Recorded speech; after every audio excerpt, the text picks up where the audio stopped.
Bonjour à tous, c'est le Killer qui vous parle pour la suite donc de notre review vidéo consacrée au livre de construction, au livre d'activité Lego Legends of Shima Brickmaster The Quest for She. Donc souvenez-vous, c'est un livre qui contient des pièces, des instructions, le tout donc pour construire bien sûr différents modèles, pour différents modèles. Pour la tribu des lions représentés par Lennox et la tribu des crocos représentés donc par Crowley qui donc se battent pour du chi dans une histoire donc qui dure un certain temps. Et donc, souvenez-vous, là, j'ai fait deux parties, et donc, où on s'en était arrêté, eh bien, c'est assez simple, la fois on s'est arrêté, Crowley avait réussi donc à récupérer le chi des mains de Lennox, qui effectivement, du fait de son jetpack un peu endommagé, était passé dans les cieux pendant que Crowley, lui, avait donc pu récupérer le chi pour ensuite, repartir vers sa cachette secrète. Donc, effectivement, la troisième petite scénette qu'on va construire aujourd'hui s'appelle Secret Hideout, qui en français veut dire l'histoire commence, ou plutôt continue justement, quand le véhicule de Crowley, donc son Swamp Quad, tombe en panne. Et heureusement pour Crowley, il avait prévu le coup en fait. Il avait surtout prévu le fait d'avoir un autre véhicule de rechange à sa disposition, donc pour pouvoir prendre le chi avec lui et donc l'amener à sa cachette secrète. Et donc ce véhicule en question, il s'agit du Swamp Glider ou Swamp Glider, je sais pas trop comment on prononce, qui grosso modo veut dire littéralement le glisseur des marées. Voilà, c'est un peu l'idée. Donc un bateau pour aller sur l'eau un peu. Et donc, écoutez, on va commencer la construction tout de suite avec un avantage. Voilà, c'est choupi comme ça. Donc rapidement la base, une 2x6 comme vous pouvez le voir, avec les commandes à ce niveau-là, ainsi que des petites pièces pentuées, c'est là pour décorer et entre guillemets boucher les trous. Voilà. Ensuite, sur les côtés, on va accrocher quoi? On va accrocher les parties latérales, donc forcément sur les côtés, qui représentent comme peut voir des petites têtes de crocodile. Donc on retrouvera forcément la mâchoire supérieure, l'inférieure, l'œil et puis les dents dans différentes directions et différents sens. Et à l'intérieur, comme peut voir, une sorte de flic-fire-missile, enfin même pas une sorte, un flic-fire-missile qu'on ne peut bien sûr pas lancer, mais qui servira un peu à faire des canons laser. Donc ça, on va le caser ensuite ici, comme vous pouvez voir sur le côté. Puis après, on va prendre les parties vraiment latérales, on va dire un peu inférieures, donc qui ressemblent à ça, donc pièce de carlingue, petit aileron, pièce pentue, qu'on casera comme ceci normalement, donc à ce niveau-là, comme vous pouvez le voir. On fait ça x2 forcément, voilà. Et donc enfin, comme vous pouvez le voir, on a quand même là des tenons qui ressortent, et bien ces tenons seront bien utiles pour accrocher notre moteur, donc comme ceci. Donc comme vous pouvez le voir, il y a le chi, donc le fameux l'autre lui veut plutôt le voler rien que pour lui. Donc le chi qu'on met ici, donc le petit à l'arrière qui peut faire comme ceci. Et donc voilà, au final, on a fini le premier véhicule donc de la troisième petite scénette, le Swamp Glider, donc qui ressemble à ça. Et donc j'ai quand même un peu ajusté la caméra, voilà, pour qu'on soit bien bon à ce niveau-là. On va faire un petit turnaround rapidement. Et donc comme peut c'est intéressant parce qu'avec les deux parties comme ça, on n'avait pas ce qu'il a deux têtes. C'est un peu spécial, mais j'aime assez bien l'idée personnellement, voilà. Et donc, comme vous pouvez le voir, au niveau du cockpit, on a juste deux tenons. Donc là, le personnage se tiendra forcément sur ses pieds pour contrôler. Il ne pourra pas être assis. Donc voilà. Et d'ailleurs, par le personnage, comme je disais, on aura donc Crowley et Lennox dans ce set, ainsi que leurs armes aussi, que je vais vous montrer tout de suite. Donc leurs armes correspondantes. Le rouge pour Crowley, le bleu pour Lennox, comme ceci. Voilà. Donc voilà un peu la comparaison de taille. Donc encore une fois de plus, c'est apparemment un véhicule super gros, mais qui fait quand même un petit véhicule, pas non plus ultra petit où il y a vraiment genre 5 pièces et tout, comme on a pu voir par exemple avec des fois c'est un modèle promotionnel Shima, mais un peu plus que ça tout de même, un peu plus complet. Et donc voilà, on peut mettre ensuite notre petit croco là-dedans, bien comme il faut. Et donc, attendez par contre, peut-être que je le recase un peu, voilà, on va ajuster tout ça. On ajuste, on ajuste. Voilà, c'est génial. Le truc ne veut pas. Voilà, comme ceci, ça fera l'affaire.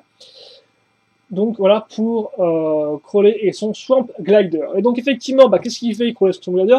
Il part dans son coin justement pour se rendre à sa cachette secrète. Et pendant ce temps, Lennox, qui lui est toujours bloqué dans son arbre sur lequel il s'est craché avec son jetpack défectueux, et bien justement, il l'aperçoit au loin, au sol plutôt, où Crowley se dirige avec son véhicule. Donc ensuite, Lennox, qu'est-ce qu'il fait? Il tombe de son arbre et comme par magie, il arrive pile poil dans son véhicule à lui, qui s'appelle donc le Lion Racer, donc on l'air un peu, je veux dire, littéralement le coureur lion, donc grosso modo un sort de véhicule à ceci.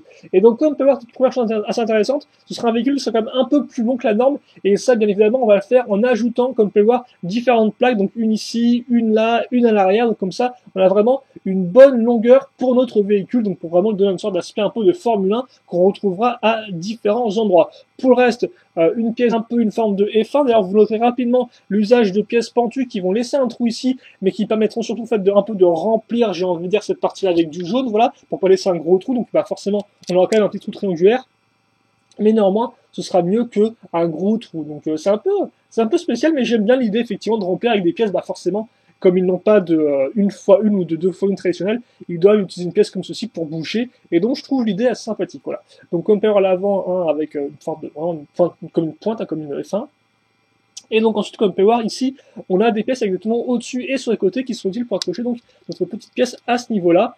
Et donc ça fait vraiment une sorte d'habitacle très fin et très sympathique, je trouve, avec très peu de pièces qui rendent plutôt bien. Et enfin à l'arrière, donc le moteur, hein, comme on peut le voir, avec donc un peu une forme d'escalier, enfin de palier, donc un plus haut que l'autre à ce niveau-là, la petite pièce courbée, les petites pièces argentées qui rendent bien. Et donc après il ne reste plus que les roues accrochées, qu'on accrochera à ce niveau-là. Et normalement, si je dis pas de bêtises, à ce niveau-là, comme ceci, voilà. Et donc voilà, pour le Lion Racer, donc attendez, comme ceci, donc qui ressemble à ça. Et donc on peut effectivement véhiculer un peu plus long que ce qu'on a eu l'habitude de voir jusqu'à présent dans les autres petites scénettes du livre. Et donc voilà pour le petit Onarand, comme ceci. Remarquez que l'arrière donc a des pièces comme ça, on ne met rien dessus, hein, donc voilà. Après, si vous voulez prendre des petites flammes pour les mettre dedans, c'est peut-être possible, même si je sais pas si les tenons sont assez profonds. Voilà. Et donc là, il n'y a pas vraiment de mécanisme ni rien, j'ai envie de dire, hein, forcément ça roule. Vous avez votre petit volant, le volant est assez intéressant parce que comme quoi le volant est en dehors de l'habitacle, ce qui est assez spécial, mais bon. Et donc ensuite, et bien ensuite la figurine de Lennox que vous allez pouvoir voir maintenant, voilà. Donc petite comparaison de taille avec les deux. Et donc c'est comme je disais, alors par contre effectivement toujours un ces casques à bien replacer pour que les yeux soient bien dans le bon sens. Voilà, donc comme vous pouvez le voir, un véhicule, ma foi, assez acceptable. Là encore, ça, on y reviendra dans le bilan, on fera un petit bilan sur ces véhicules et sur la structure, justement, parce qu'effectivement, qu'est-ce qui se passe? Eh bien, quand lui tombe dans son véhicule, il part à la poursuite de Crowley, et donc Lennox, justement, finit par le rattraper, Crowley. Mais Crowley donc évite, esquive Lennox, se retrouve plus ou moins derrière lui, puis ensuite Crowley contre-attaque avec ses lasers, il tire et il touche donc une des roues du véhicule de Lennox, qui forcément part un peu en vrille, quoi. Le seul problème, c'est que Crowley, lui, n'avait pas remarqué que il était tellement intéressé par le fait de tirer sur Lennox qu'il n'a pas remarqué qu'en fait il fonçait tout droit sur effectivement sa cachette secrète, son secret hideout, voilà. Et donc le secret hideout, il ressemble à quoi?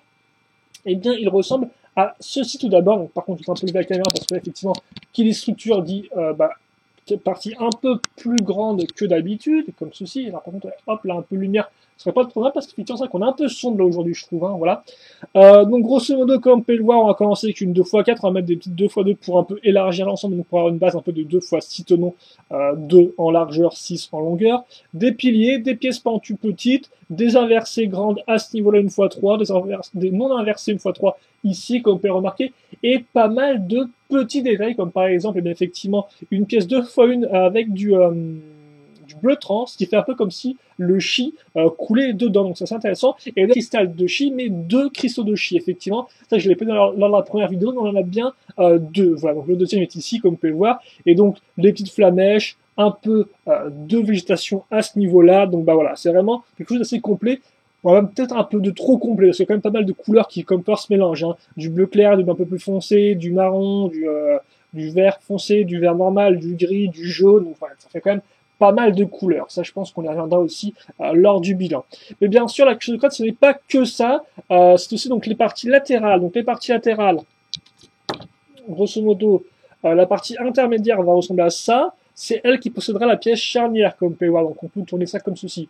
Pour le reste, des pièces pentues, de la végétation. Ensuite, qu'est-ce qu'on a? Eh bien, on aura une 2x4 sur lequel on aura une sorte de petit pied avec la petite dent, petite quenotte qui dépasse. Et pour le reste, pièces pentues, végétation. Ça, donc, on va le caser à ce niveau-là, comme ceci. et hop. Et donc là, qu'est-ce qui se passe? Eh bien, il se passe qu'on a notre secret hideout qui est complet. Voilà, comme ceci, comme vous pouvez le voir à ce niveau-là.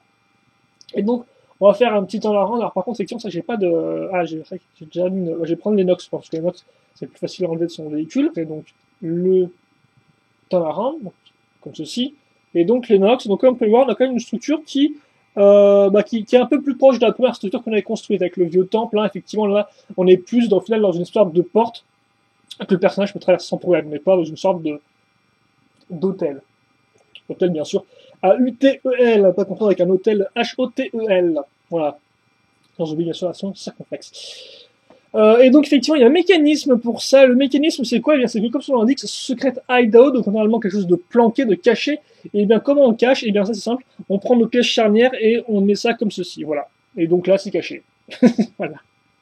Et donc oui, effectivement, ce n'est pas top, mais ça, je pense que là, on y reviendra. Et donc ça, bien sûr, c'est la version ouverte, hein, beaucoup plus, qui donne beaucoup plus d'épaisseur, un peu de grandeur à l'ensemble. Donc écoutez, je pense qu'on a fait le tour pour les constructions. Donc après, niveau histoire, qu'est-ce qui se passe? Effectivement, parce que comme je le disais, grosso modo, Lennox, lui, perd une roue et part en vrille. Mais lui, par contre, Crowley fonce avec son véhicule contre le truc. Lennox, quant à lui, après arrive comme ça, se vautre aussi. Et donc après, ce qui se passe, c'est que Lennox se rend compte qu'il y a deux cristal. Donc il reprend le sien et dit à Crowley un truc du genre, regarde, il y a deux cristals, on peut partager, chacun en prend un. Voilà. Sauf que bien sûr, Crowley, lui, il n'est pas là pour partager équitablement. Et donc, il prépare sa revanche. Et sa revanche, eh bien, je pense qu'on la verra dans la quatrième scénette et quatrième vidéo, bien évidemment. Mais avant ça, on va déjà établir un petit bilan donc, de cette troisième scénette, hein, donc le Secret Hideout. Qu'est-ce que ça vaut? Est-ce que c'est bien ou pas? Eh ben, écoutez, j'ai passé celle que je vais vous dire. Donc, alors par contre, effectivement, ça faut bien que je le casse parce que c'est quand même assez gros. Alors, ouais, nope, comme ceci. Voilà, je pense qu'on est bon. J'aimerais bien mettre un peu plus en avant la tête de crocos, la truc, c'est assez intéressant. Donc comme ceci. Donc ça, qu'est-ce que j'ai à en dire personnellement? Eh bien, alors on a déjà commencé avec le véhicule croco. Alors moi, je l'aime beaucoup ce véhicule croco. J'aime pas mal l'aspect effectivement un peu divisé en deux, donc vraiment avec deux parties latérales bien précises et bien, on va dire un peu avec vraiment un creux au milieu, quoi. Donc j'aime bien cette idée-là. Comme je dis, ça fait un peu une sorte de véhicule avec deux têtes. Hein. C'est plus une seule tête et tout un peu ouverte. Mais voilà, j'ai quand même cette idée-là et je la trouve assez intéressante. Les petits missiles intérieurs sont assez sympathiques, d'autant plus que si vous voulez savoir, en tant que pièce restante, parce qu'à chaque fois il reste quand même des petites pièces supplémentaires, donc, il y a des petites pièces, une fois une rouge trans, donc si vous voulez les mettre dessus pour faire comme si c'était vrai comme un laser, eh bien vous pouvez. Mais non, à part ça, j'aime bien le véhicule, on retrouve les ailerons, et puis ouais, non, je trouve que c'est un véhicule qui a un design quand même assez original et qui fonctionne, ma foi, plutôt bien. Voilà, donc ça déjà, j'aime bien. Ensuite, le Land Racer, j'aime bien le concept de faire une Formule 1, même si forcément ça fait un peu moins, peut-être, entre guillemets, imaginatif qu'elle parle de véhicule Shima, voilà, c'est vrai. Mais néanmoins, il y a quand même des petits problèmes parce qu'effectivement, le véhicule est un peu trop en avant, quoi. En clair, si vous dessinez un peu de côté, il y a vraiment tout qui part en avant et il y a rien à l'arrière. Et forcément, une Formule 1, pourquoi elle rend bien, entre guillemets, c'est quand même un gros aileron à l'arrière. Et là, il n'y a pas d'aileron, il y a juste rien du tout, ça s'arrête sur le moteur et puis basta. Et donc, voilà, moi, je trouve qu'il manque peut-être au moins une sorte de petit aileron à l'arrière, des petites flammes, je sais pas, enfin bref, un truc qui aurait quand même un peu mieux, entre guillemets, équilibré les proportions du modèle, au lieu d'avoir un truc comme ça, qui part vraiment en avant, quoi. Donc, c'est un peu spécial au niveau des proportions du véhicule, je trouve. Et même si je trouve que l'aspect global rend bien, l'idée en elle-même, le concept est pas trop dégueu, je sais pas. En plus aussi que par exemple que les couleurs sont quand même bizarrement, comment dirais-je, bizarrement réparties, quoi. On a vraiment tout le jaune et le rouge à l'avant aussi, puis après à l'arrière on a juste que du vert pomme, quoi. Alors c'est sûr on a un peu de rouge ici là, mais voilà. Il manque peut-être un peu de jaune à l'arrière pour vraiment faire un truc un peu spécial. Donc ça, effectivement, le RSR, je suis peut-être un peu plus, je suis peut-être un peu moins, comment dirais-je, peut-être un peu moins convaincu, voilà. Même si bon, il reste pas trop mal, et ça reste quand même un véhicule qui est quand même assez original par rapport aux versions de véhicules Shima. Enfin, donc, le Scott Rider, ce qui est bien, ce que j'aime bien moi déjà dedans, c'est le fait quand même qu'il est assez large comme il prend comme de la place quand on a les parties écartées avec donc les gros branches ici sur les côtés, avec la partie qui est quand même très complète avec les petites flammes, la végétation et tout, le cristal de chi. Donc ça au moins j'aime bien, c'est quand même assez complet, ça prend de la place, c'est pas juste un petit truc hein, de rien du tout, voilà. Après néanmoins, comme je disais, petit peut-être problème de couleur parce qu'il y a vraiment beaucoup de couleurs qui s'enchaînent et de formes distinctes à ce niveau-là. Il y a vraiment une tonne de trucs, c'est un peu faut aimer quoi. Donc le rouge, le jaune, le bleu, le foncé, le vert un peu plus clair, enfin non, le vert plutôt foncé, j'ai envie de dire, le gris clair, etc. Donc ça part en tous les sens, peut-être un peu trop. Et enfin, là encore, bon concept, le fait que le truc puisse entre guillemets se cacher, sauf que forcément, comme vous avez peut-être pu voir, ça rend assez mal qu'au final, on a vraiment l'impression d'avoir des espèces de gros branches qu'on met en avant, et en plus elles se reforment un peu mal vu qu'elles ne peuvent pas en former toute droite. Donc c'est pas la partie un peu la fonction cachette, elle ne rend pas bien. Ça c'est quand même un peu dommage parce que je trouve que le principe est quand même assez intéressant en soi, mais tel quel, ça, voilà. Le principe en fait, c'est qu'avec les grandes branches qui partent en avant comme ça, et bien la cachette fait qu'elle part un peu trop en avant quoi, et donc ça rend juste bizarre et pas top. Pas top pour les cachettes et pas top pour le truc tel quel. Donc moi la structure j'aime bien, mais juste dans ce mode-là, voilà, parce que je trouve qu'elle est quand même assez grande, avec assez volumineuse, et je trouve que ça rend plutôt bien. Et donc, bah écoutez, je pense qu'on a fait le tour. Donc, une sellette avec ses plus et ses moins, ses hauts et ses bas. En attendant, c'est quand même pas trop mal excellent. Donc, des bons concepts, mais qui demandent un peu plus, j'ai envie de dire, de travail, selon moi. Voilà. Qui, bien sûr, forcément, n'est pas toujours aisé quand on dispose d'assez peu de pièces, comme c'est le cas avec le livre Brickmaster, qui a un peu moins de 200 pièces, hein, je vous le rappelle, genre 184, un truc comme ça. Bref, on va se quitter là-dessus. Si vous, il vous reste des questions, des commentaires, n'hésitez pas à me les poser et j'y répondrai comme d'habitude avec grand plaisir. Et bien, on se retrouve plus tard. En attendant, portez-vous bien. Et puis, merci de m'avoir suivi et à la prochaine. Salut à tous.